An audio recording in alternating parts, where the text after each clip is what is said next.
Is Azeez Ojulari on his way to Atlanta? And are the Atlanta Falcons making big moves to make sure that this team is Super Bowl contenders at the end of the year? In this video, I'll talk about the potential about Azeez Ojulari rocking a Falcons uniform and what this means for all parties involved. Now, for those who don't know, Azeez Ojulari is a outside linebacker. He's about 6'3", 260 from Georgia. Now, he was drafted to be a sack specialist. I think in the year 2021, he was a second-round draft pick. But between that time and now, he's just been injured, plagued with injuries, and really hasn't lived up to the hype. Now, in regards to New York, they actually got two dogs on the end, Kayvon Thibodeaux, and I think Brian Burns, maybe the second one. Don't quote me on that. And essentially, that has put Azeez Ojulari in that third string position.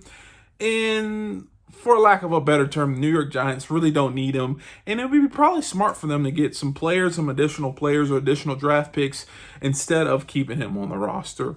Now, where this kind of benefits both teams, number one, like I mentioned, Azeez Ojulari is not getting that much PT. He does get some PT, and he's shown to make plays within that limited PT. He actually has a sack on the season for a guy, and a sack that for a guy that plays about 10 to 20 plays a game is pretty good. I will also say this: the Atlanta Falcons, for lack of a better word, are terrible when it comes to rushing the passer.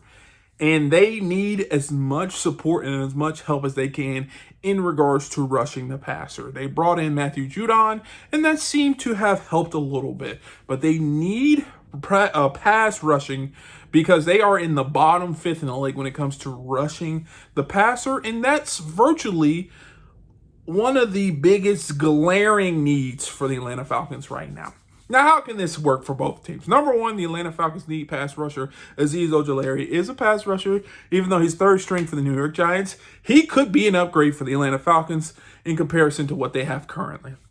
Number two, which is a big one for the Atlanta Falcons, it is a low risk, high reward. And I say this because Azeez Ojulari is on his last year of his rookie contract.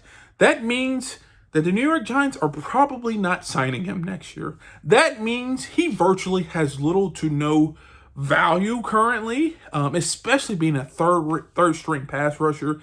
The Atlanta Falcons could virtually give up a 6th-rounder, maybe a 5th-rounder to get him, and that would be something where a 6th-round pick could turn into a 4, 5, 6 sack guy, which is very, very important on a team who does not have a lot of pass rush. And I also will say this as well. If you bring him on, you give up a 6th-rounder, he turns out to be not great at all, you don't have to pay him going forward because this is his last year of his deal. You just cut ties and you keep moving. Now, on the reverse side, let's just say you bring him in. He is a 6, 7 sack guy. You bring him back. You got him for a 6th-round pick, and you can sign him to a cheaper deal. He's not your premium deal in regards to sack artist, so to speak, and you have a very serviceable pass rushing addition to the team who desperately needs pass rusher. Now, how will this help the New York Giants? Like I said, they have two dogs on the end. They have Thibodeaux and then Brian Burns, and they really need to make room for younger players trying to play. Azeez Ojulari is just that guy where they just bring in on special sack formations, and they really don't need him. And like I mentioned, he is on his last year of his deal. So regardless, they're not going to bring him back. So they might as well get some sort of capital for him while he is still under their building. And getting a 6th-rounder for a guy that's a 3rd stringer, does not play, and probably won't be back next year is something that is a win-win, especially for a team who could be rebuilding in the future if they don't continue to win games with Daniel Jones. Now, I will say this. I think the ultimate goal for the Atlanta Falcons is to get someone like Haason Reddick to pair with Matthew Judon. And I think if the Atlanta Falcons can make that move, do it. But realistically, I think to quote-unquote put a bandage on the situation, you get someone like Azeez Ojulari who can produce and add to what you needed, but for a cheaper price and for a little bit lower risk.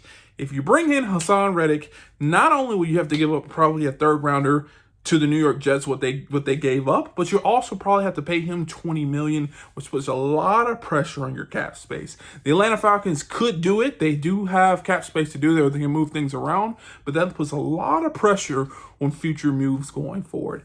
If you decide to sign or trade for Azeez Ojulari, not only will you have less pressure on your cap space, but you are more flexible in the future. If you want to go out and draft another edge in the first round next year, you don't have to rely on being or have to manage the cap space, and you don't have to rely on we need this player to perform up to the contract that we've given him. So all in all, I think Azeez Ojulari would be a phenomenal pickup for the Atlanta Falcons. I know he only has 1 sack this year, but that's in a limited amount of games and limited amount of snaps. And I think he is a really, really good player. And as of recent, he's been showing a lot of great tape and a lot of great film, especially with him sacking, but also putting pressure on the quarterback.